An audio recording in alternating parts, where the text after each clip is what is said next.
우리 옆에 멀리 좀 떨어져 있지만 그래도 눈으로 서로 좀 인사했으면 좋겠습니다. 잘 오셨습니다. 반갑습니다. 손을 흔드셔도 좋고요. 또 인터넷상으로 함께 예배드리는 성도님들 주님의 이름으로 환영합니다. 최근 대한민국에 거센 주식의 바람, 아니 태풍이 불고 있는 것 같습니다. 이 주가가 계속 상승하니 비트와 영끌까지 하여 주식 투자하는 것을 심심치 않게 들을 수 있습니다. 저는 마치 대한민국 전 세대가 지금 주식 투자를 하는 것 같아요. 유치원생은요, 올 구정에 받은 세뱃돈으로 주식 계좌를 개설하고요, 인생 처음으로 주식 투자를 시작했다는 신문 기사도 있습니다. 1월 말에는 오랜 기간 동안 청년 사역을 한 선배 목사님에게 십몇 년 만에 갑자기 연락이 저한테 왔어요. 그러더니 야 상훈아, 야 중고등부 학생들이 지금 주식 투자하는데 이거 어떻게 지도해야 되냐? 내가 답이 없다 라고 하소연을 하더라고요. 얼마 전에 또 이런 일도 있었습니다. 군 전역한 대학생 청년과 제가 지금 1대1 양육을 성경 공부를 하는데, 군 장병들이 군에서 받은 월급을 아끼고 모아서 주식 투자를 한대요. 그게 좀 쏠쏠하다고 합니다.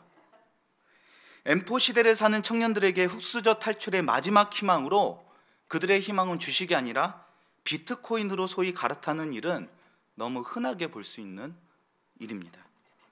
중년들은 불확실한 직장생활, 자녀 교육비, 대출금 상환, 노후 준비 등을 위해 적금을 깨고 주식 시장에 불나방처럼 참여하기 시작합니다. 투자 리스크를 이렇게 싫어하는 노년은 주식에 직접 투자하기가 좀 부담스러우니까 간접 투자인 펀드에 돈을 넣습니다. 얼마나 주식이 열풍인지 지난 주일 21일에 공중파 예능 런닝맨에서 런닝맨표 모의 투자대회라는 주식 특집을 다루었다고 합니다. 전 이 설교를 준비하니라 이 짤방만 봤는데도 되게 재밌더라고요. 이 설교 마치자마자 바로 집에 가서 볼 거예요. 이런 현실 가운데 경제, 금융, 증권 전문가들이 공통적으로 말하는 조언들이 있는데요. 이런 것들입니다. 주식은 매수보다 매도가 어렵고 중요하다. 주식 투자는 여유 자금으로 해라. 신고가는 본격적인 상승 신호이니 따라 붙어라. 다 따라오고 계시죠? 여러 조언들이 있는데요. 제 마음을 울리는 조언이 하나 있었습니다. 바로 주식 투기가 아닌 주식 투자를 해라. 투기가 아닌 투자를 하라. 이 말 정말 맞는 말입니다. 그런데요, 투자와 투기를 어떤 각도와 관점으로 바라보고 어떻게 정의하느냐에 따라 투자 방식뿐만 아니라 전혀 다른 결과, 그리고 전혀 다른 삶을 만들어 냅니다. 단도직입적으로 성경적 관점에서는 투자와 투기의 가장 큰 차이는 건강하고 성경적 노동이 있느냐 없느냐, 그 차이로 구분할 수 있습니다. 오늘 본문을 통해 성경적인 노동이 무엇이며 주식 투자와 어떤 연관성이 있고 우리의 삶에 어떤 영향을 미치는지 함께 살펴보기 원합니다. 오늘 본문은 선악과를 따먹은 후에 하나님이 아담에게 하시는 말씀으로 시작합니다. 17절 말씀을 같이 한번 읽어볼까요? 읽겠습니다. 아담에게 이르시되 내가 내 아내의 말을 듣고 땅은 너로 말미암아 저주를 받고 너는 내 평생에 수고하여야 그 소산을 먹으리라. 수고하여야 그 소산을 먹으리라. 여기서 수고하여라는 단어는 히브리 원어로 에체브라는 단어입니다. 바로 앞절인 16절에서도요 등장했는데요, 여자가 출산할 때 해산에 수고하다, 그때 이 똑같은 단어 에체브가 사용됩니다. 여러분, 성경에서 반복되는 단어는 중요하다는 뜻이고 강조하는 의미입니다. 또한 19절에서 노동에 대해 대단히 히브리 문학적이고 독특한 아주 유니크한 표현이 등장합니다. 19절 말씀을 좀 같이 읽어볼까요? 같이 읽겠습니다. 내가 흙으로 돌아갈 때까지 얼굴에 땀을 흘려야 먹을 것을 먹으리니 내가 그것에서 취함을 입었음이라. 너는 흙이니 흙으로 돌아갈 것이니라 하시니라. 얼굴에 땀을 흘려야. 이게 한글 표현으로 보면 이게 뭐 대수롭지 않은데 원어를 보면 정말 깊은 의미가 있습니다. 얼굴에는 아페카라는 단어입니다. 아페카의 원어적 뜻은요, 코입니다. 코. 얼굴에 땀을 바로 직역하면요, 코들의 땀으로 직역할 수 있습니다. 이해가 되잖아요. 사람이 힘든 일을 할 때, 또 운동을 할 때 이 코 등장에 땀이 맺히지 않습니까? 제 코는 못생겼습니다. 계속 부정하지 말아주세요. 땀을 흘리다가 그 단계에서 좀 더 강한 강도로 일하거나 운동을 하면 땀을 흘리는 걸 넘어서 어떻게 되죠? 코와 입을 통해 거친 숨을 내쉬게 됩니다.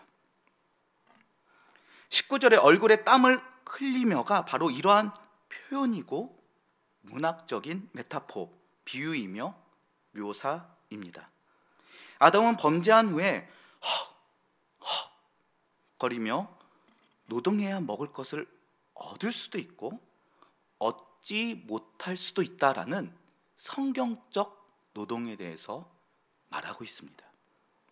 구약학의 권위자인 트럼프 롱맨 3세 교수는 앞에 디테일한 이 묘사에 대해 이런 신학적 평가를 내립니다.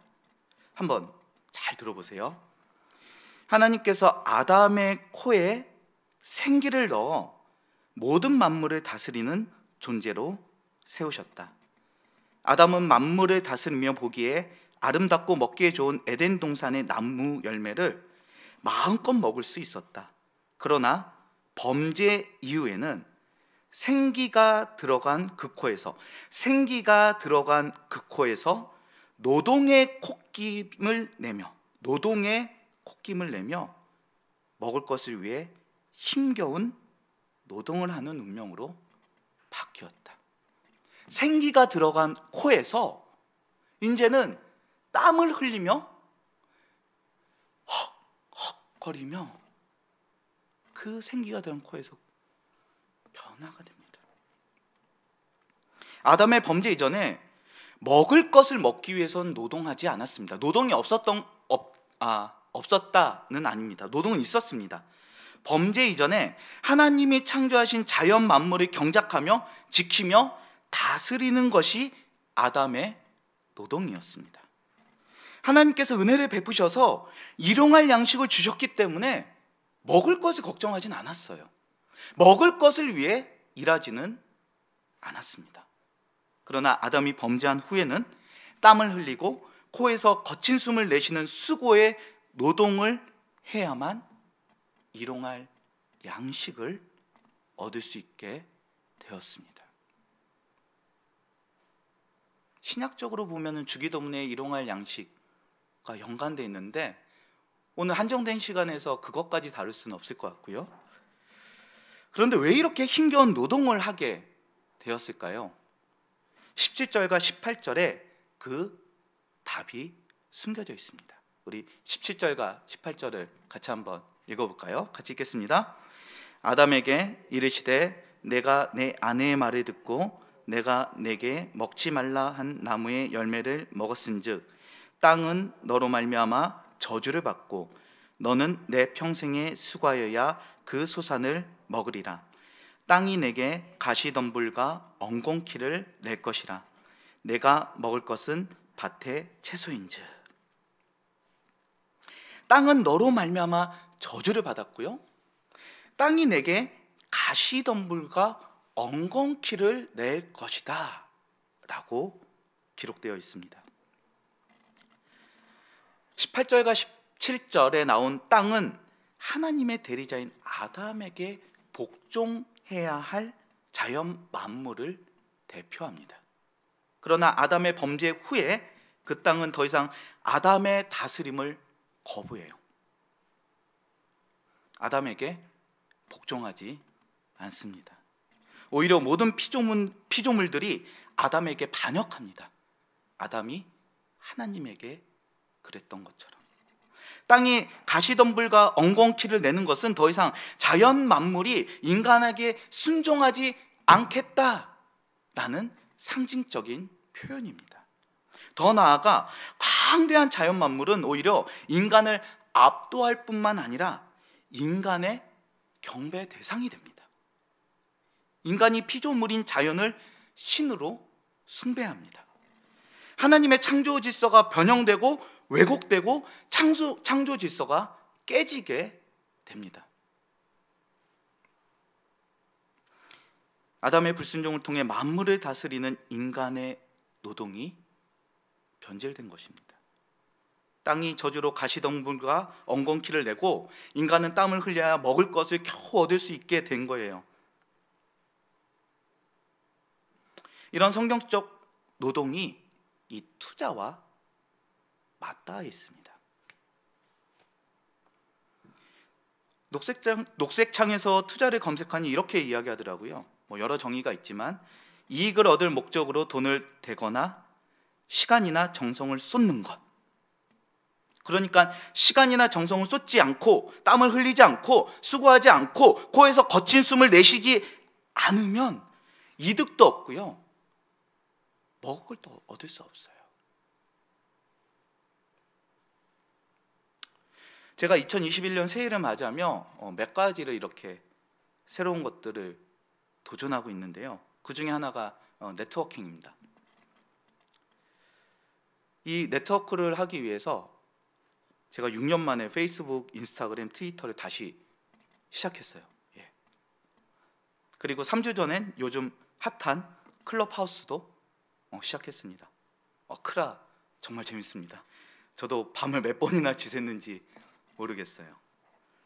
클럽하우스를 통해 젊은 청년들과 네트워크를 시도하고 있고, 솔직히 문영 목사님처럼 유튜브도 하고 싶은데 제가 영상 편집에 영 달란트가 없어서 지금 주저하고 있습니다.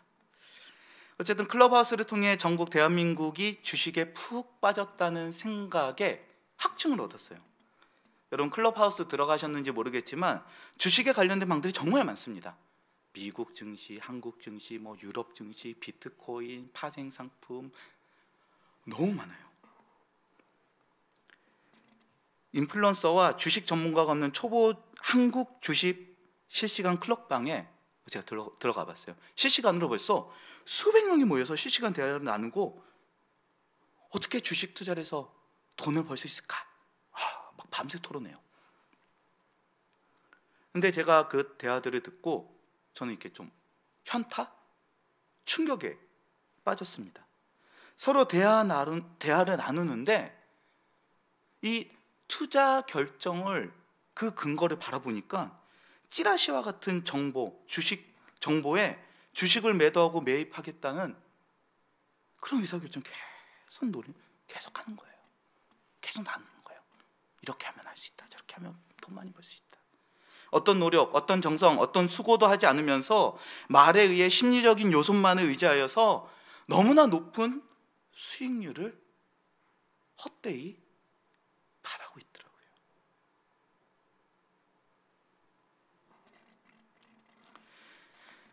건강하고 성경적인 노동이 동반되지 않은 어쩌면 클럽하우스의 주식 투자는 투자가 아닌 일확천금을 노리는 투기의 가능성이 대단히 높아 보였습니다. 어떤 사람에게는요 3프로와 같은 유튜브 경제 뉴스를 듣는 것이 이 건강한 노동일 수 있습니다. 저도 즐겨 듣습니다. 또 어떤 사람에게는 종목의 재무제표를 살피고 거래량 차트 분석을 하는 것이 건강한 노동이 될 수도 있습니다. 저도 하고 있습니다. 아니면 주식 전문가인 애널리스트들에게는 더 많은 종목들과 또 기술적인 분석들, 이동평균 교차 전략, 볼린저 밴드, 스타캐스틱 분석, RSI 등의 분석을 하는 퀀트 분석을 하는 것이 건강한 노동이 될 수 있습니다. 제가 말하고자 하는 포인트는 이겁니다. 주식 투자에 있어서 가장 중요한 포인트인데요. 건강한 노동의 강도가 각각의 개인마다 다르다는 것입니다. 얼마나 땀을 흘리며 올바른 방법으로 주식에 대한 노동을 했는지에 따라, 이건 잘 들으셔야 돼요, 수익이라는 열매를 거둘 수도 있고요, 원금 손실이라는 열매도 거둘 수 있습니다. 만약 여러분들이 주식을 하신다면 이런 건강하고 성경적인 노동의 마음으로 주식을 하고 계시는지 묻고 싶습니다.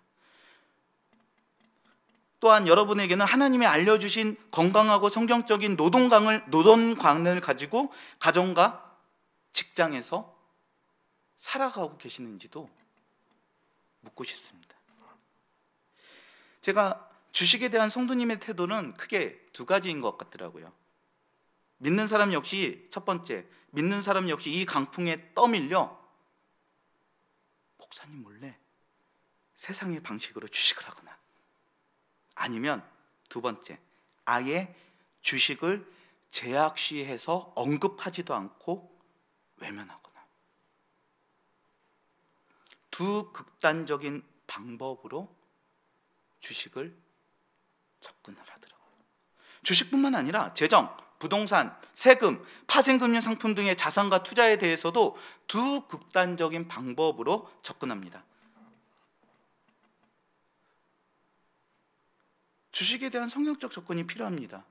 주식뿐만 아니라 우리 실생활과 밀접하게 관계가 있는 재정, 부동산, 세금, 파생금융 상품, 보험 등에 대해 성경적인 연구와 강단에서의 선포가 대단히 시급해 보입니다.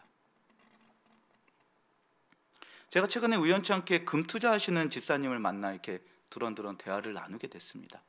이런 얘기를 하려고 만난 게 아닌데 금 투자 얘기가 나오고, 제가 어떻게 금 투자를 하십니까? 라고 여쭤봤어요. 3나눔 하다가 이렇게 나왔는데, 제가 그 집사님 이야기를 쭉 듣고 제가 집사님께 옷깃을 여미고 존경합니다 라고 그 앞에서 제가 말씀을 드렸어요. 이분이 금 투자를 시작하시기 전에 그 이론에 대한 공부, 책 열심히 하셨더라고요. 이 전공이 아니세요. 경제나 경영이나 이런 거리가 먼신 분이세요. 그리고 아주 조금씩 투자 금액을 올리시면서 실전 투자를 하시더라고요. 그러니까 이론과 실물에 대해 정직하게 땀을 흘리시고요, 노동하시는 그 모습이 제가 정말 감격스럽고 감동을 받았습니다 라고 집사님께 말씀을 드렸습니다. 저는 금융과 투자에 대해 성경적인 가치관을 가진 성도님들이 많아졌으면 하는 제 개인적인 마음의 소망과 비전이 있습니다. 누구 혼자서는 감당하기 힘든 영역이기에 동역과 소통을 통한 네트워크 사역이 필수적인 것 같아요. 왜 꼭 그래야만 합니까? 목사가 왜 이런 것까지 해야 됩니까? 왜 설쳐서 욕 얻어먹을 짓, 한국 사회에서는요, 왜 해야 됩니까? 안 하면은 욕도 안 들어먹고 좋잖아요. 그렇지만 금융 분야 역시 하나님이 통치하시고 다스리시는 하나님의 나라이기 때문입니다. 사탄에게 잃어버린 이 나라 역시 주인은 하나님이시기 때문입니다. 그동안 어찌 보면 버려뒀던 것 같은 금융, 투자, 경제 분야에 이 모든 사람이 소명받은 건 아니겠죠? 소명받은 동역자를 통해 하나님 나라 복음이 확장되기를 주님의 이름으로 소망합니다. 앞에서 아담의 타락 후 노동을 살펴보았다면 아담의 타락 전 하나님의 천지 창조라는 노동을 살펴보면 큰 영적인 의미를 발견할 수 있습니다. 창세기 1장인데요. 1장 29절에서 30절 같이 한번 두 절 말씀 읽으면 좋겠습니다. 하나님이 이르시되 내가 온 지면에 씨 맺는 모든 채소와 씨 가진 열매 맺는 모든 나무를 너희에게 주노니 너희의 먹을거리가 되리라. 또 땅의 모든 짐승과 하늘의 모든 새와 생명이 있어 땅에 기는 모든 것에는 내가 모든 푸른 풀을 29절에 주노니 30절에 주노라 두 단어가 두 번 쓰였는데요. 히브리 원어로 나탄이라는 뜻입니다. 나탄이라는 단어고 그 뜻은 주다, 위임하다, 용납하다, 허락하다, 채워주다 등의 의미가 있습니다. 그러니까 하나님께서 인간에게 식물을 주시되 무엇을 먹든지 다 허락하실 뿐만 아니라 조금도 부족함 없이 넘치게 채워주셨습니다. 아담이 타락하기 전에요. 하나님은 천지창조라는 일을 직접 하시고 인간에게 노동의 모범을 직접 보이십니다. 창세기 1장뿐만 아니라 신구약 전체를 통해 하나님이 일하고 계십니다. 세상을 만드실 때도 일하셨고요, 세상의 회복을 위해서도 일하셨고요, 지금도 일하시고 앞으로도 일하실 하나님. 우리는 이제 그걸 역사심이라는 게 좀 더 익숙한 표현이겠죠. 성경은 하나님을 그렇게 노동하시는 하나님, 역사하시는 하나님, 일하시는 하나님으로 담담히 여러 군데에서 기록하고 있습니다. 예수님도 안식일에 왜 사람들을 고치냐라는 바리새인들의 날카로운 질문을 받으셨을 때 이렇게 답하셨습니다. 요한복음 5장 17절인데요. 예수께서 그들에게 이르시되 내 아버지께서 이제까지 일하시니 나도 일한다. 하나님이 일하시니 아들인 나 예수도 일한다. 하나님과 예수님은 우리 인간이 성경적 노동을 하기 원하시고 그 본을 계속 보이셨어요. 일은 신성한 것입니다. 그 자체로. 기독교만큼 노동의 일의 의미를 부여하는 종교와 사상은 없습니다. 대부분의 고대 사상에서 천민과 노비만 노동을 했습니다. 지식이 있나 귀족, 양반은 노동하지 않거나 등한시했습니다. 그러나 성경은 노동 자체가 신성하다라고 일하는 것 자체에 하나님은 깊은 영적 의미를 부여하시고 본을 보이십니다. 오늘 본문의 저자는 모세인데요. 창세기를 읽던 청중들은 출애굽을 한 이스라엘 백성입니다. 이 이스라엘 백성이 어떤 상황을 경험하고 출애굽을 했죠? 애굽에서 노예 생활을 했습니다. 자신의 아들들은 나일강에 빠져 죽어요. 가정에 무슨 일이 일어났을까요? 비탄과 울음과 깊은 좌절과 상처.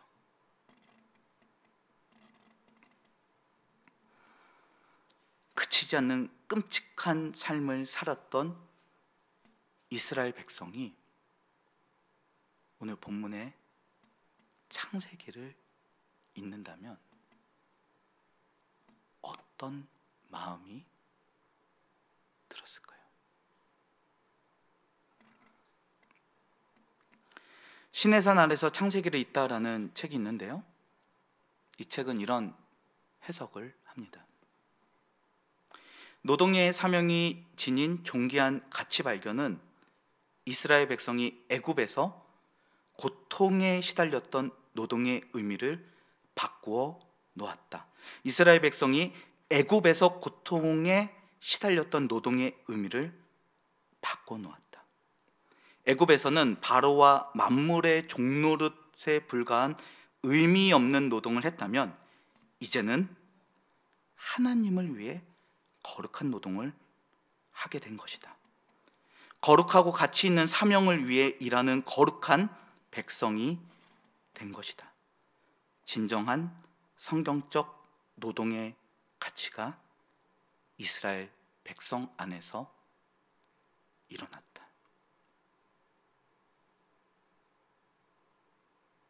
이게 창세기 원래 청중들에게 하려고 했던 메시지입니다.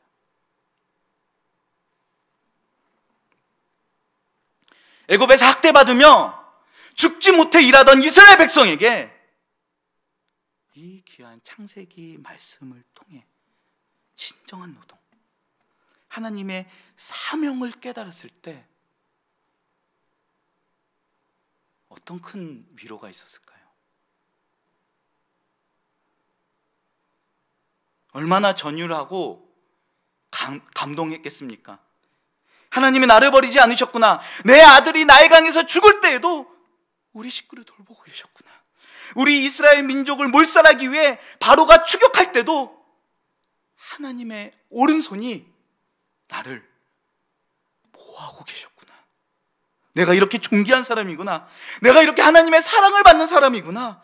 나는 하나님의 딸이야. 나는 하나님의 아들이야.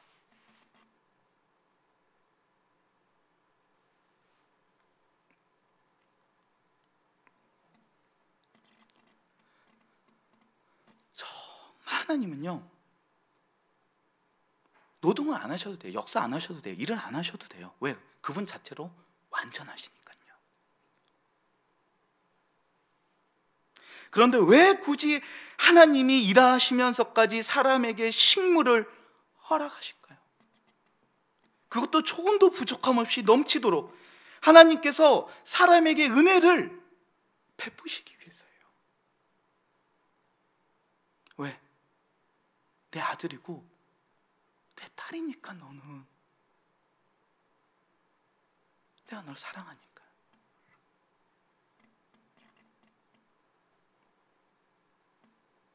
이게 부모의 마음 아닙니까?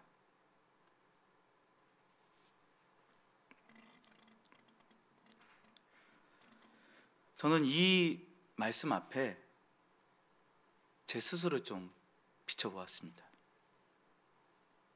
제가 앞에서도 잠깐 말씀드렸는데 2021년이 되면서 새롭게 시작한 것들 몇 가지가 있는데 그 중에 한 가지가 또 주식 투자입니다.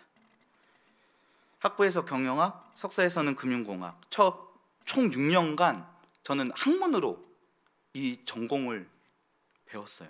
논문도 작성했고. 근데 제가 공부했던 주식 시장과 지금의 주식 시장이 너무 많이 변경되어 있더라고요. 그래서 2021년 딱 스타트하자마자 저도 주식에 대해서 다시 공부했습니다. 아니, 그도 그럴 것이 제가 작성한 논문인데 제 논문이 이해가 되지가 않는 거예요. 13년 만에 다시 주식 공부를 시작했고 18년 전에 주식 공부하려고 만든 M사의 CMA 통장에 돈을 입금하고 드디어 주식을 매입했습니다. 1월에. 근데 앞불싸 새해에 주식 투자 이 결심을 순종하자라는 급한 마음 때문에 주식을 너무 이게 서둘러 산 거예요. 건강한 노동 없이 그냥 소위 질렀습니다. 하루에 몇 번씩 M사의 앱에 들어가, 아니 수십 번, 아니 제가 정확하게 숫자를 세어보진 않았지만 100번 넘은 것 같아요. 계속 들어갔다 나왔다 들어갔다 나왔다 그렇게 들어갔다 나왔다 확인하고 또 확인하고 또 확인하고 화장실에서도 집에서도 침대에서도 제 마음이 어떻게 되는지 살펴보니 제 마음의 탐욕과 염려가 끊이질 않더라고요. 주식에 온 마음이 다 빼앗기고 돈만을 생각해요. 돈, 주식 본전, 내려갔다 올라갔다. 제가 목회하면서 깨닫지 못했던 진정한 묵상의 의미를 주식을 하면서 깨달았어요. 아, 내 마음과 온 마음과 정성 다해 주식을 생각하는구나. 내가 주식 때문에 쉬지를 못하고 있구나. 내 마음에 주식을 계속 생각하고. 제가 주식 투자가 아닌 투기를 몸소 직접 체험해 보니 건강한 노동, 성경적 노동이 왜 중요한지 깨달아지더라고요. 건강한 노동, 성경적 노동이 없이는 내 마음이 너무도 쉽게 돈의 영향을 받는 거예요. 마음에 하나님을 주인으로 모시고 살아야 하는데 돈을 마음의 중심에 두니 하나님의 사랑에서 제가 점점점 떠나는 것입니다. 멀어져요. 그리고 나의 인격과 삶은 더 이상 하나님을 닮지 않고 불안하고 초조하고 제 마음의 샬롬이 없어지는 거예요. 저도 모르게 서서히 돈의 노예가 되는 저 자신을 발견했습니다. 여러분 저보다 더 잘 아시겠지만 돈? 결코 만만한 상대 아닙니다. 디모데전서 6장 10절에서는 돈을 사랑함이 일만하게 뿌리라고 말씀하시고 예수님은요 하나님과 돈을 여기에 보면 카이 접속사로 동급으로 놉니다. 하나님과 돈을 겸하여 섬길 수 없다. 이렇게 돈의 영향력이 크기 때문에 성경적 노동을 통해 하나님의 사랑을 느끼지 못하고 하나님의 성품을 닮아가지 않으면 우리의 몸과 마음은 돈에게 빼앗길 수밖에 없는 죄성을 가진 연약한 존재입니다.